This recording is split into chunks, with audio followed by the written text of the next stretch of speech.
Let's go, girls. Come on. Hey y'all, I'm back. I promise I have a lot of legit reasons as to why I've been gone. I promise. But let's get the first things out of the way. First thing first, we are on FlossTube 20. It is January 28th, 2019. I'm Amy, and this is my first FlossTube of 2019. Beyond weird to even say that. So I had originally planned on having my kids do their 3-week vacation, coming back with some sob story about how, you know, when my kids are home, I usually don't record and I should apologize because I didn't give anyone the heads up that a lot of times I'll just drop off the face of the earth for about a month or so because my kids are on vacay. This time around, not so much, but we'll get to that. Let's start with all the good stuff we want to start with to begin with, which is the stitchy stuff. Because with all the crap that's going on in my life right now, I've needed something to stab 10,000 times and do it legally. So I've gotten quite a bit of stitching done. I don't think I got anything done on my Hades though. And Hades are Heaven and Earth designs because you guys are freaking awesome. And the last time I looked, actually, pause, because we both know this was going to happen. And if you're new, welcome to the crazy. Just how it rolls around here.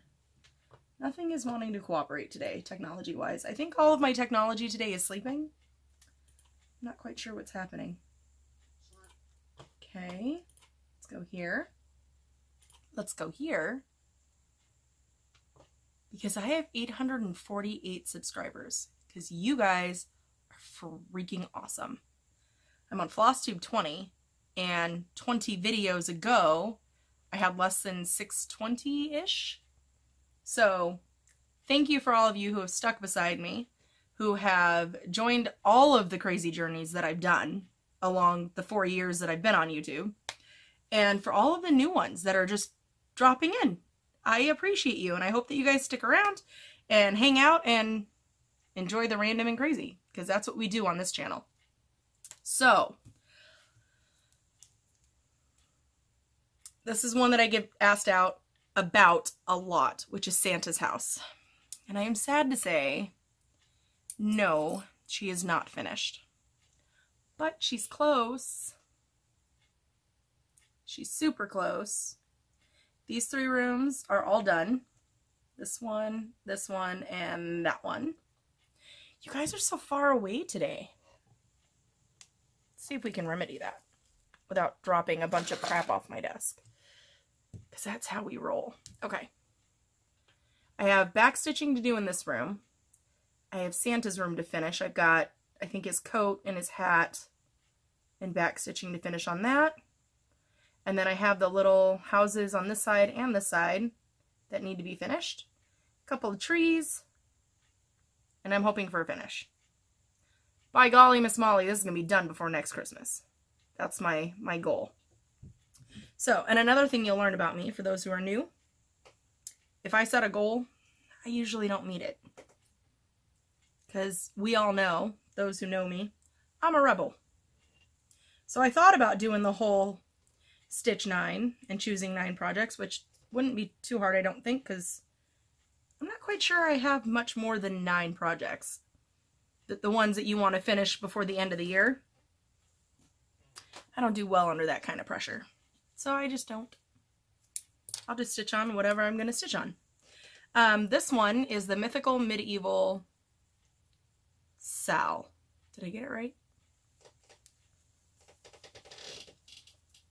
This one is by Lakeside Needleworks. And the pattern was designed by Tiny Modernist. And I freaking love it. So I am all caught up. Kind of. Because this room came out Friday? Saturday. One of the days that ends in Y. Listen, Linda. Listen. Okay. And if any of you ever want to know who Linda is, I have named my phone Linda. So if you ever hear me just randomly yelling out, "Listen, Linda," I'm talking to my phone. But I think she's turning out super cute. I freaking love it. I think the new one that just came out is two women like baking pastries or something. I think. But I don't think I'm doing too bad on this one. I'm staying caught up with the backstitching. I think that's where I went wrong with Santa's house. Is I kind of slowed down on the backstitching, and then I'm like, oh, I have to go back and redo that. I don't want to. Because although I appreciate backstitching, I'm not very good at it. Therefore, I don't like it. But I'll do it. Because they tell me I have to. So there's that one. So Tiny Modernist is also the one who did Santa's house. For those who may not know. Okay, there's that. I also started, because I told myself I wasn't going to start anything until I finished something. Well, I didn't. I didn't finish anything. I broke all my rules. But that's okay. I started this one on, I'm trying to get better about writing things down. I started this one on the 21st of January, and this is where I'm at.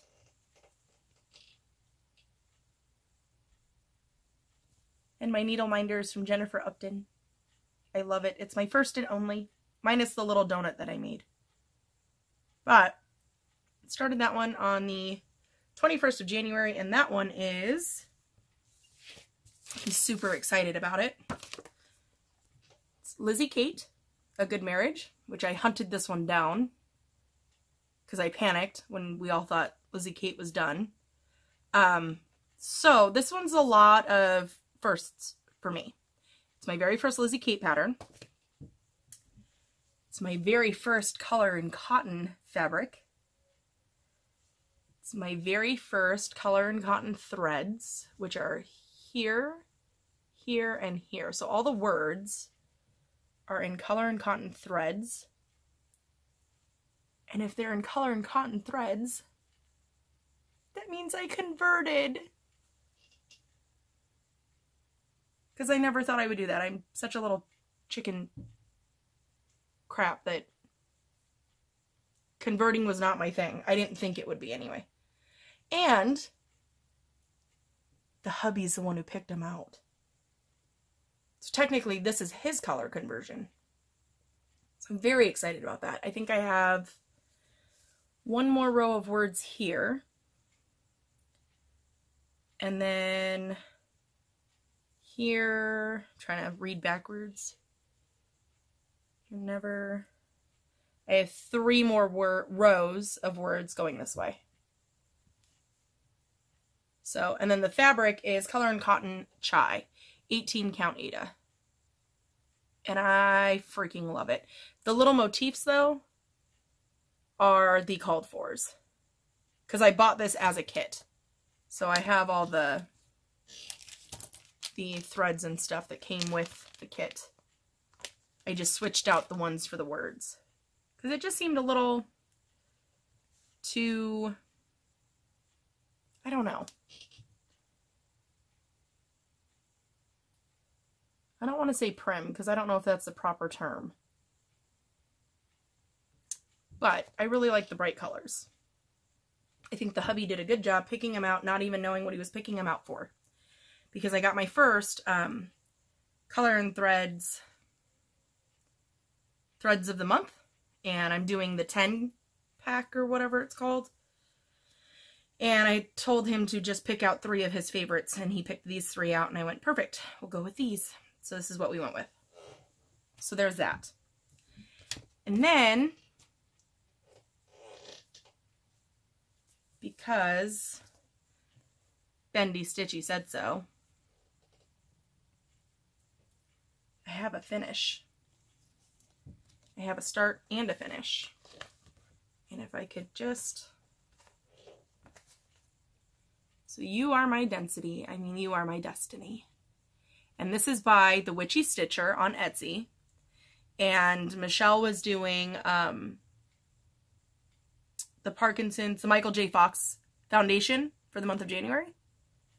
And so the lovely, I believe her name is Meg. I might be wrong. It's happened before. From the Witchy Stitcher, graphed this up and said, here you go. It will donate the proceeds to the MJ for Parkinson's. So, of course, I bought it. I stitched it. It's one of my husband's favorite movies. So, it just seemed fitting. So, there we go. I have a finish. And I did finish this one before I started this one. So, I kind of didn't break my rules. But I started this one before I finished anything. But, I mean, it's Michelle and it's Michael J. Fox. How do you say no to that? I'm just saying.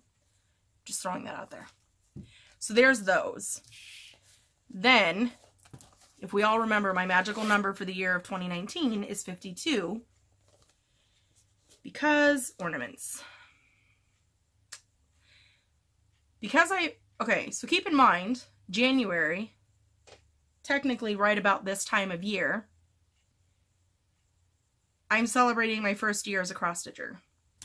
So, I tried cross-stitching way back when I thought I knew what I was doing, before I figured out the whole YouTube thing, and had realized that I had no idea what I was doing and gave up and was like, this is just not for me. Came back to it last year around this time because I wanted to stitch a Thomas Kincaid that I had purchased a long time ago, about 10 years ago. And I got a hair up my tush and went, oh, I wonder if I could stitch like a personal photo. And I took one of my sister's wedding photos, my sister-in-law's wedding photos from Facebook, sent it to a company, they graphed it out, I stitched it up, we framed it, and it was their 10-year anniversary gift. So it worked out perfectly. Then I turned around and stole another friend's photo, one of my besties named Kimmy. Hi, Kimmy, if you're watching. And they're getting ready to celebrate 30 years. So I stitched their photo up, and I sent it to her because she's an amazing crafty person. She'll frame it the way she sees fit. But amongst all of this journey over the last year, I've heard a lot of people go, oh, I'm stitching my kids, you know, umpteen ornament for the year or whatever. And I'm like, I kind of want to stitch an ornament per year for each kid. Mind you, I have 4. And as much as it hurts me in the gut to say it, my oldest is going to be 17 in May. So, by the end of this year, I will have a 17-year-old, a 16-year-old, an 11-year-old, and a 9-year-old. Which doesn't sound like a lot if you list them individually. But when you add the numbers together, I think I need a total of like 54 ornaments. So I stuck with 52 because there's 52 weeks, right? I got 2. So, here's my little gingerbread. And I think he turned out super cute. And the little Christmas tree. And then everything just kind of stopped. So this looks like a little puppy, but it's really not. It's Rudolph. It's a little reindeer. And these are all coming out of a magazine. Where did I put that magazine? Oh, this is not good. Oh, right here. Scatterbrain. Okay, let me see if I can show you this without any graphs being involved. It's Enjoy Cross Stitch at Christmas. So it's this one right here.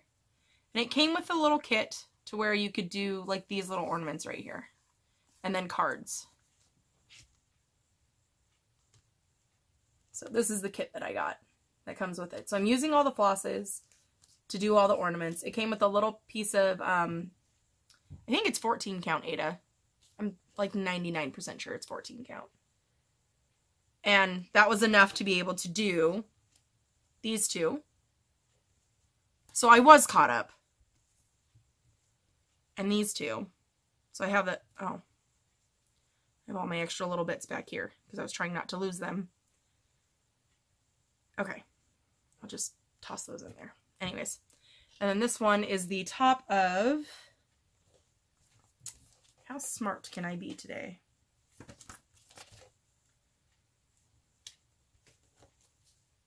Is the question. Let's see if we can answer that.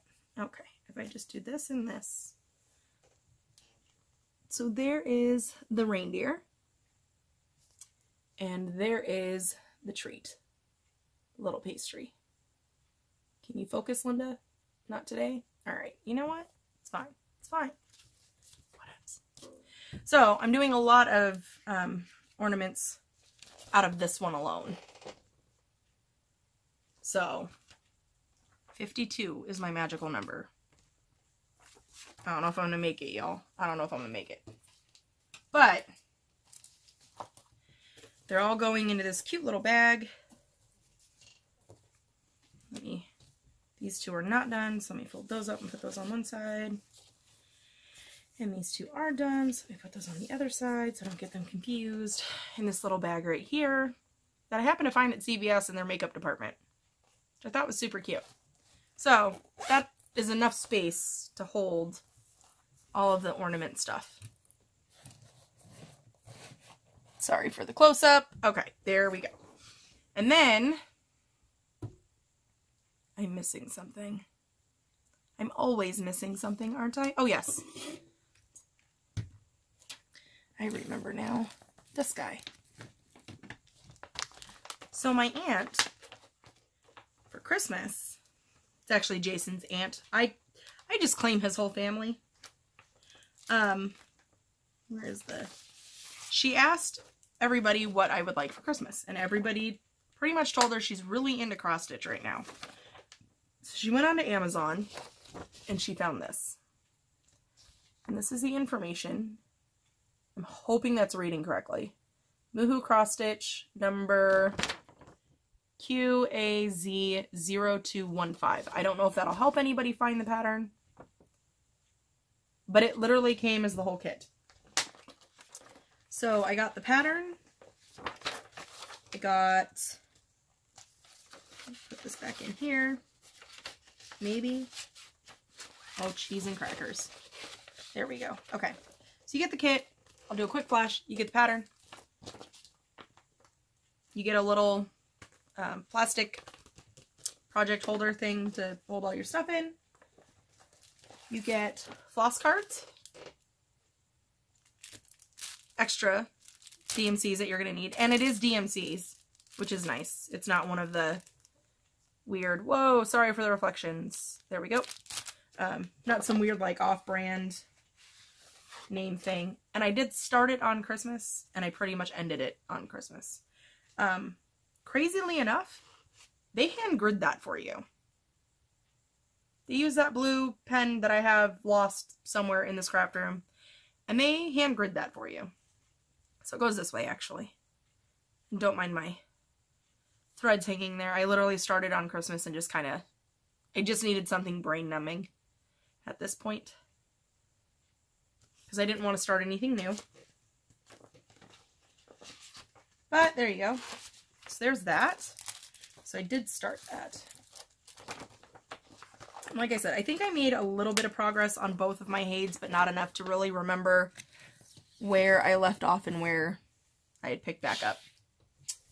I did win a giveaway from Miss Jennifer Upton herself, which was super exciting. She called my name and I'm like, whoa, wait, what? I had to rewind it.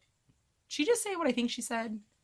So that's where this thing came in. I love it. And I have plans, and she gave me a sweet little mask, because I definitely need that in my life right now. A prairie schooler, which works out perfect because my brother-in-law plays hockey. So I'm going to stitch this, and I'm going to think of him as I'm stitching it.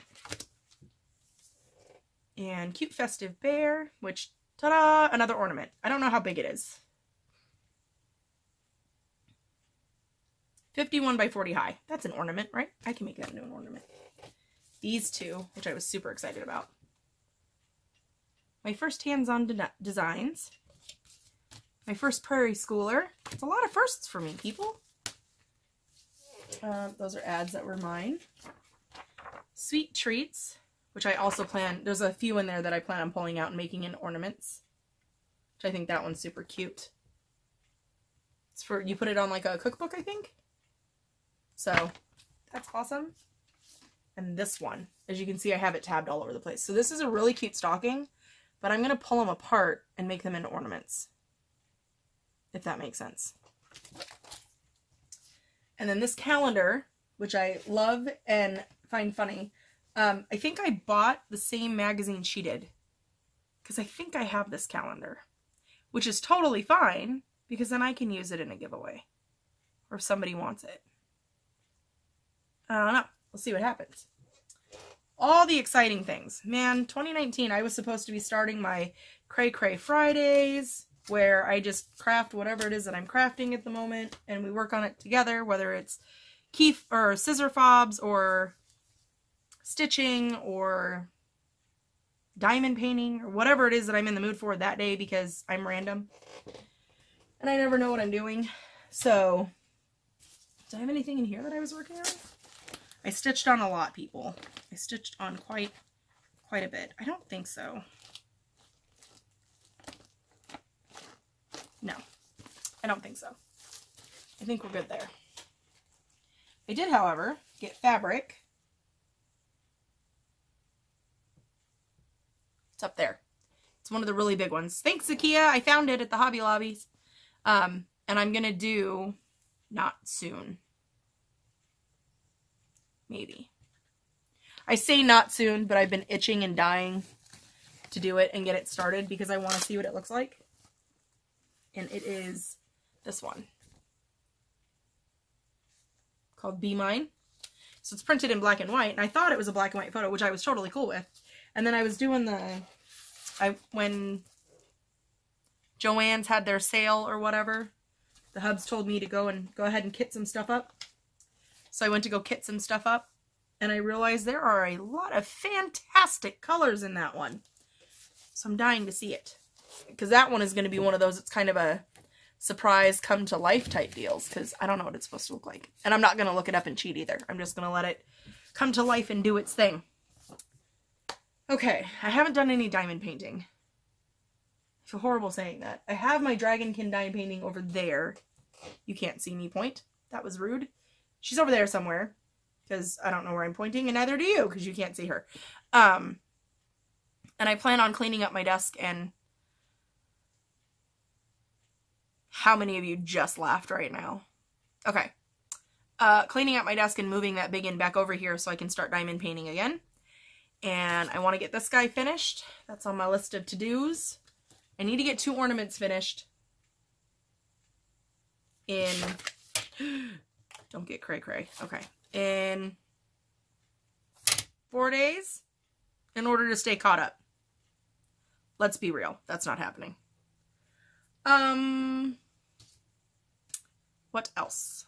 Oh, for those of you that have inquired about the scissor fobs, I have your names, I have your list, I have your Instagram names or Facebook names or however we met or found each other. I got you. I think I have six people that have asked me about specific items. There's only one that I'm struggling with, and it's Hello Kitty. I cannot find a decent Hello Kitty charm that's not like $15 that I want to put on a scissor fob. Anyways, so as soon as that gear kicks in, I'll just work them all out, and then I'll send those individuals pictures and things. I think we're all through Instagram, if I remember right. We've all talked through Instagram or possibly Facebook. I'm not sure. I wrote it down. I made sure to write it down, because the biggest lie I tell myself is that I don't need to write it down. So I will get those going. And then, let's see. Color Street had their Valentine's Day releases. And I've already worn one of them, and they're on my toes. I had them on my fingers. I took them off. I don't want to show you my piggies. Some people don't like that. So, if you're interested, I think it's on my Insta, which is Creativity by Gidge on Instagram. The ones I'm wearing now are Florence Fizz, And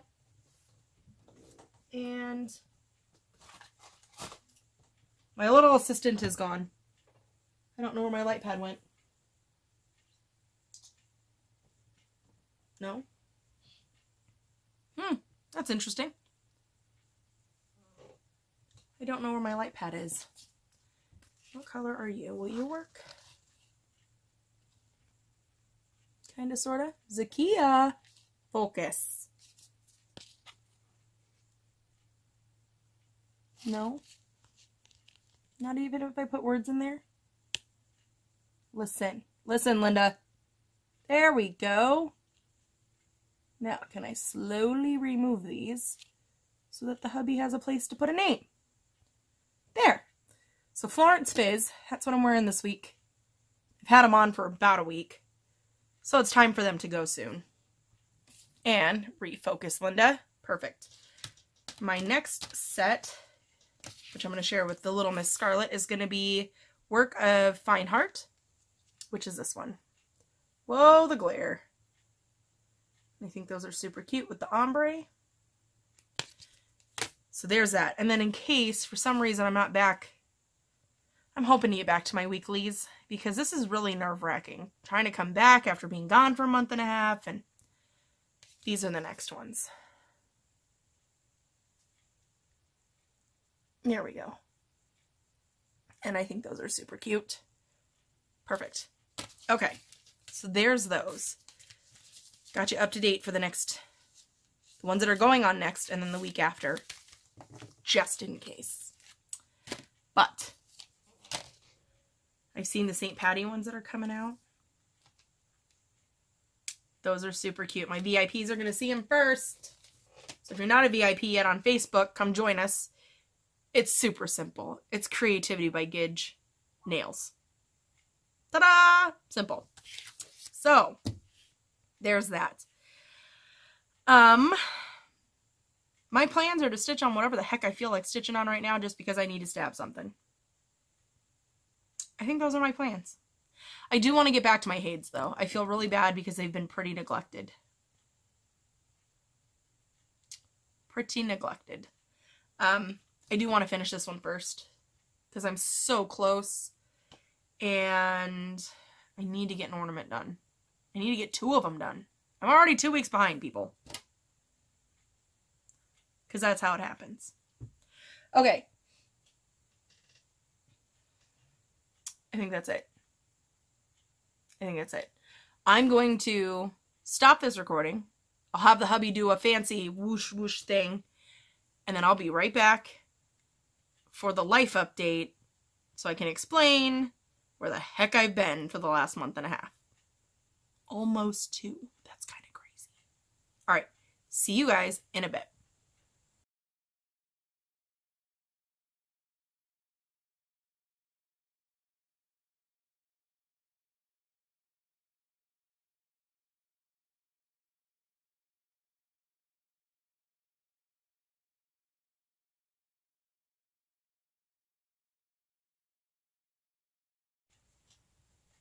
All right.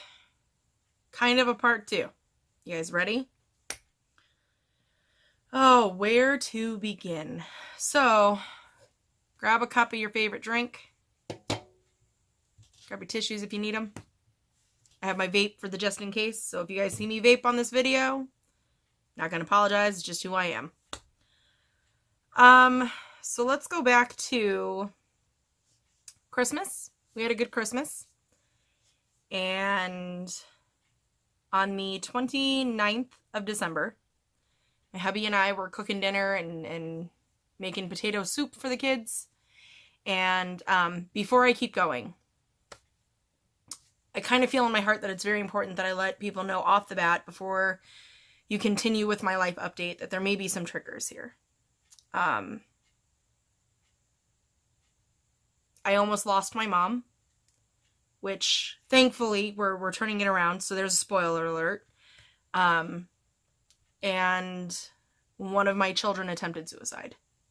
So if those are triggers for you, I understand. I totally get it. If you need to chat, leave a comment down below. I've got 2 ears and 2 shoulders for a reason. I will lend you one of them anytime you need them. I'll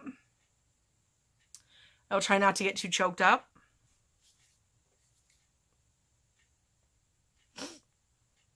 So, if those 2 things are triggers for you, I bid you adieu. I send you my love. Stay random and don't kiss your projects, and I'll see you guys next time. Okay. Hopefully that was enough time for those who needed to bow out who could. Because I felt it was really important to let people know right off the bat that the next section of this video is probably going to get very emotional for me. I've always been the type of person who wears my heart on my sleeve. I will keep, you know, names out of situations. Like, I'm not going to tell you which one of my children is going through this right now. Just understand that it is one of mine. And it's not easy. So, rewind. December 29th, we were making dinner. We offered my mom, because my mom likes to buy her own food and make her own meals. And we offered to have her eat with us with potato soup. And she said, sure. My mom is like clockwork. She's also diabetic. So she's like clockwork when it comes to her meals because she knows they have to line up with her medications. And by 5:30, my mom hadn't come into the kitchen to see, you know, because my mom's very ornery. And she will come into the kitchen every 5 minutes and go, is dinner ready yet? Is dinner ready yet? Are we done yet? Or is it time to eat? And by 5:30, she hadn't done that. So we didn't really think too much of it. By about 5:45, my husband was like, it's kind of odd that your mom hasn't been in here yet. So we sent my oldest daughter to go check on her. She was gone for a while, and we couldn't figure out why. So my husband went to go check. And they found my mom on the floor in her bedroom. And not that that's uncommon, because my mom will sometimes sleep on the floor because she feels like it helps her back just to have the stiff floor underneath her. But it was the way that she was laying down. It looked like she had stood up and then just went down. So Jason yells for me, and I come running into the bedroom, and I see my mom on the floor, and I try to wake her up, and she's very, very lethargic at this point. So I kind of rolled her over, and I tried to help her sit up, and I asked her what was going on, and she said she needed to use the restroom. So I said, okay. So I took her into the restroom, and it was kind of like she had forgotten how to use her legs. She just could not walk on her own. So I pretty much carried her to the bathroom and got her into the bathroom. She told me to get out because she could handle it from there. I said, okay. I walked out, and I literally had enough time to walk out, close the door, and tell Jason something's wrong. And I heard the boom. My mom face planted it on the bathroom floor. I ran back into the bathroom. I tried to pick her up. She was completely dead weight. So, picked her up, tried to clean her up because she had urinated and missed the toilet, and we brought her into the bedroom. And I was trying to change her undergarments because she was now obviously cold and wet. And so I tried to give her a quick little sponge bath type thing and just change her. And she was just off. Something wasn't right. And she kept telling me she was cold, she's cold, she's cold. She's freezing to death, she's cold. So I'm trying to pack blankets on her. I, kissed her forehead, didn't feel like she was running a fever. I'm like, I don't know what this is.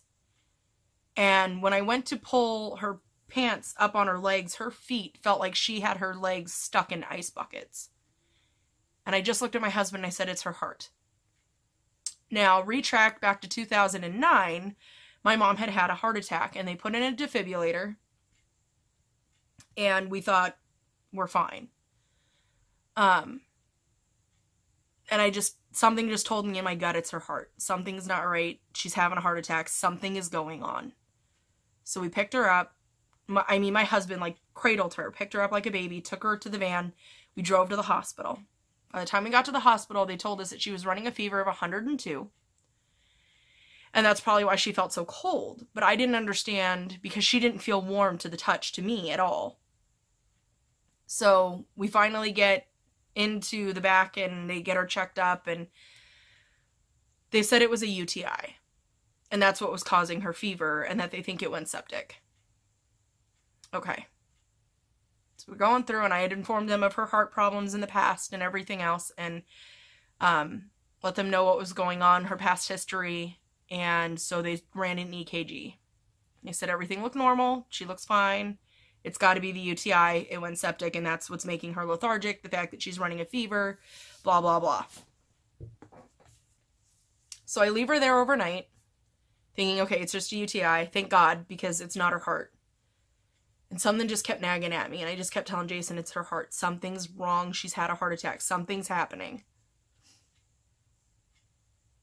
And sure enough, I got a phone call the following day saying, listen, we need to transport your mom. Because the hospital that she's in now, because we live in a very small town, the hospital that she's in right now is not equipped to do any of the heart things that she may need. This is above and beyond what we can meet for her.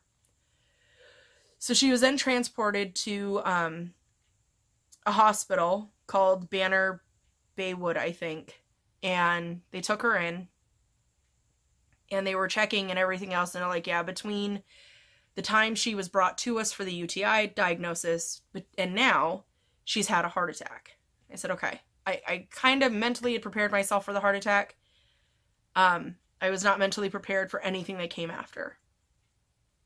So the hospital that she was at is also connected to Banner Heart Hospital, which is, I guess, like one of the top 50, thank God, hospitals out here in the States.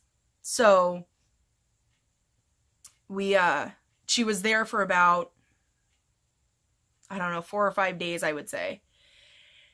And they just kept saying, we're trying to get her numbers down, but her numbers keep rocketing like she's having another heart attack. She's having another heart attack. By the time they had transferred her from that hospital to the heart hospital, she had had 3. So they decided, okay, we need to stop this, and we need to go in and do an angiogram, and because there's obviously damage, and there's stents that are going to be needed, and yada, yada, yada. So we get the ball rolling. And I meet her cardiologist, and she's amazing, and she called me and she goes, listen, I tried to do the angio, and before the dye even hit her system, I could see that there was too much damage. So I backed out. We're now trying to see if she's a candidate for triple bypass. Okay. People survive this every day. Okay. So we start planning for the triple bypass surgery. Now this was on January 8th. She went in at 1:30, they started the procedure, and by 6:30 they had finished.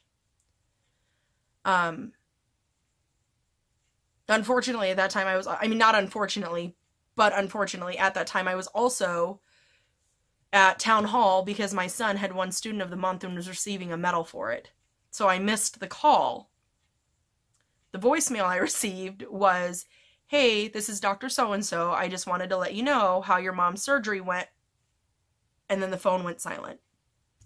So I don't know if my phone cut her off or if she accidentally did something and the phone hung up. But I didn't get a, your mom's okay or anything like that. So I went into automatic panic mode. Called back and they're like, okay, listen, your mom made it through the surgery okay. But your mom's heart is functioning at less than 8%. The odds of her pulling through this are not very high.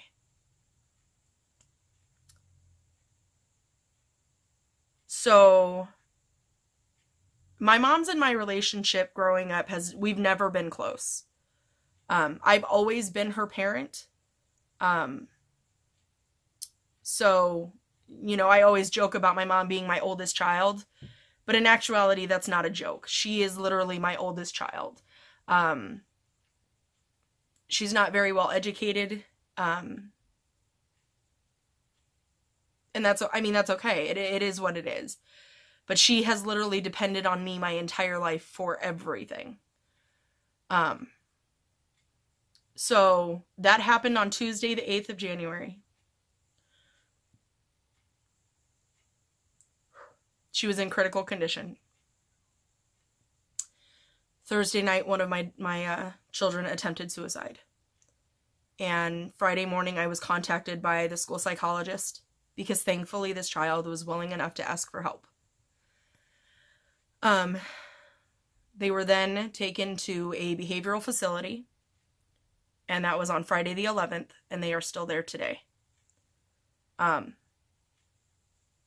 Saturday the 12th, I received a phone call from my father that my uncle had a stroke and was in a coma. So that week was probably the hardest week I've ever survived in my life.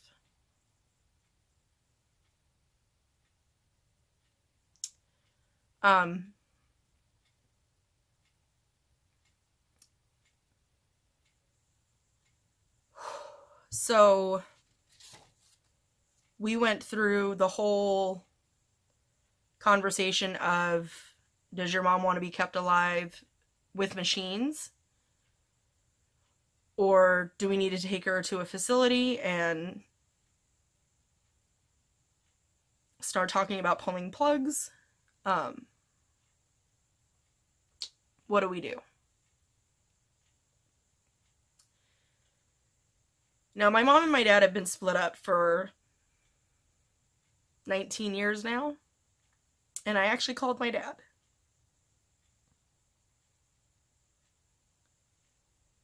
And I just said, Dad, what do I do? And now my dad's he's not exactly my go-to person when it comes to advice on life. So, sorry. His advice was, ask the doctors if she's still fighting. And if she's still fighting, then you fight like hell for her. And if she's not, then you tell her you love her and you let her go. Seems reasonable. Now, this is the same mother who we have always, throughout our relationship, have always said if the other one wasn't here, our lives would be better. So, to realize I was that close to losing her was really hard. So I did. I asked the doctor, I said, is there any fight left?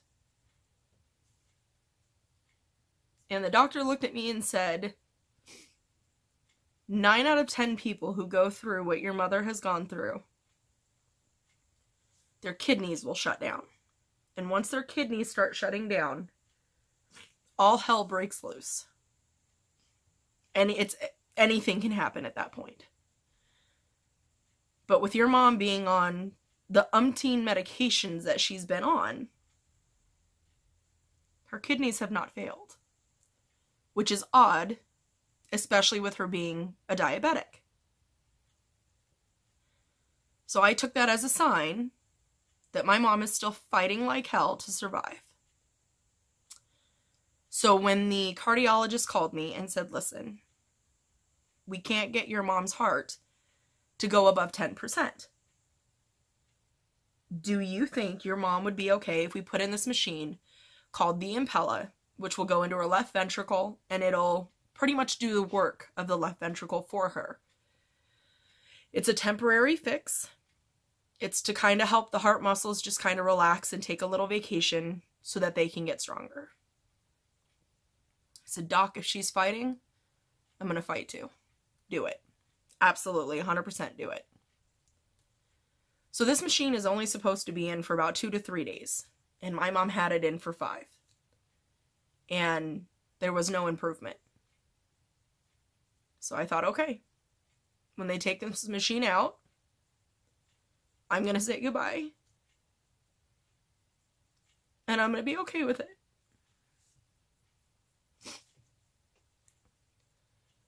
And I'll be damned if my mother isn't a stubborn old cow, because as soon as they took that damn machine out of her heart, she got better. And yes, I have told my mother that. Because my mother is one of the most stubborn people I know.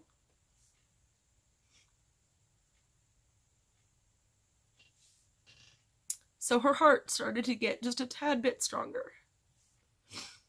And her kidneys were still functioning. But she was building up a lot of fluid. And so they started to give her, I think it was called Lasix, to help get the fluids off of her. And she gained about 30 pounds in fluid. She's dropped about 25. She had been on a ventilator for about 2 weeks. And today she is no longer on a ventilator. Today she has a feeding tube in her nose because she needs the nutrition. And today she's already bitching about wanting to come home. My mom's heart is now functioning at 15 to 20%, which are numbers we never thought we'd see. And now we're talking about getting her into a rehab. So, all those tears, just to go through the emotional roller coaster, my mom is going to pull through. I found out just a couple days ago from my father that my uncle has been pulled out of ICU and is now in just kind of a regular facility until he can also go to a rehab. And my child is going to stay where she is. And we're looking at a live-in situation right now because the thoughts of suicide are still too strong. She's just tired of being angry. She's tired of being upset all the time. She's tired of being sad. She has the thought process of the world would be better off without me. And I just try to remind her that it's okay to have those thoughts. It's okay because it makes her human. Because we all have them. She's not broken. It's no different than my mother being diabetic or having a heart condition. And I don't know how to advocate for it other than just to say it. The stigma needs to end. That if you have a mental illness, you're crazy. That there is something wrong with you. Because you're talking to someone who has anxieties, who has depression, who has PTSD. I get it. I totally understand it. I totally get it. And it's not something you ever wish for one of your children to go through.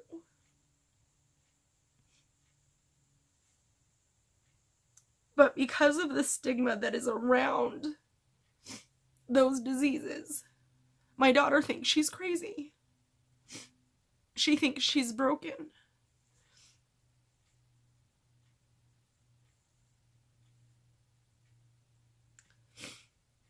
I have gotten more comments on my channel over the years than just about anything else on thanking me for being open about my social anxieties or just my everyday anxieties or my depression or, you know, whatever is going on through my mind at that moment. And I have to say thank you back because you allow me to share. You allow me to understand that I'm not alone. That my kid is not alone.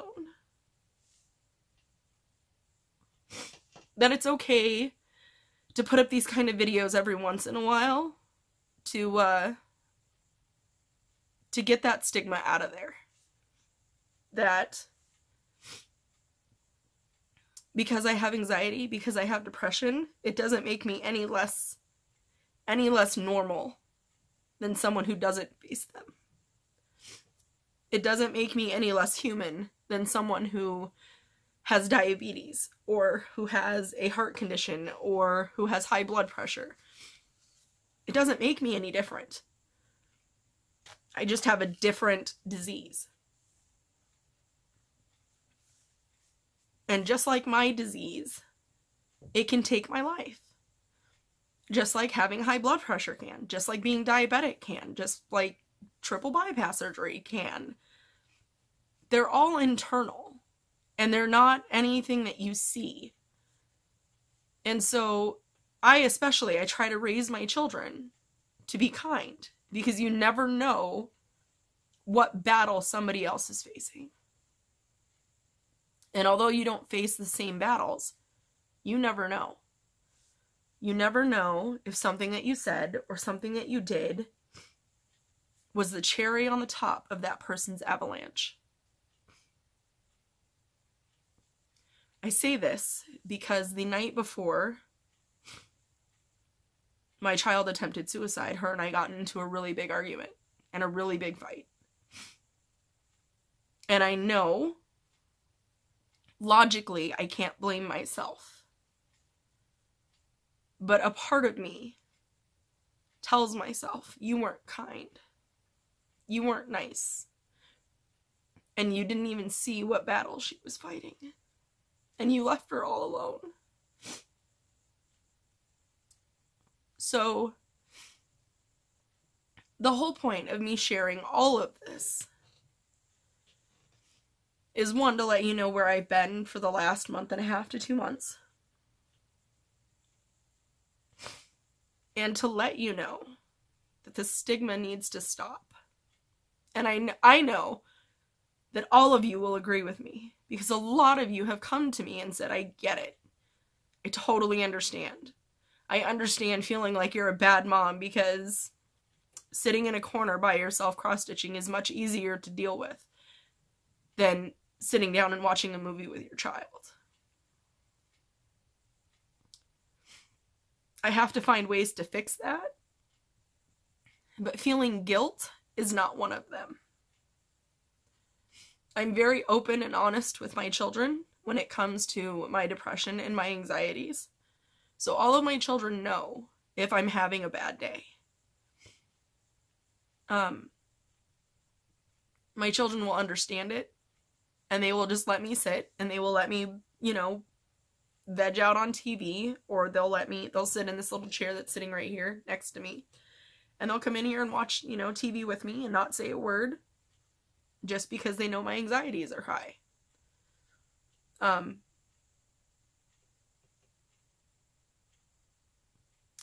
Having 2 teenage daughters who are older now and becoming young women, it is easier to talk to them because I can give more in-depth and detail of what's going on mentally for me. And they in turn can do the same. My younger ones, however, I've never discussed my suicide attempts because I've had them. I've never discussed, like how sometimes, and this is just me being honest and throwing it on the table, how sometimes them just walking in the room can make me angry. I do everything I can to not show that to them. But I do explain to them, listen, you guys are fighting and arguing and bickering about everything, including the color of the sky. And today is not one of those days that I can handle that. And usually, I'm lucky enough that usually that is enough for my children to go, okay, mom's not having a great day. Let's go find a movie to watch. Let's go chill. I also want all of you to know, if for any reason you need someone to reach out to, I have 2 ears and 2 shoulders, and you are always welcome to borrow one.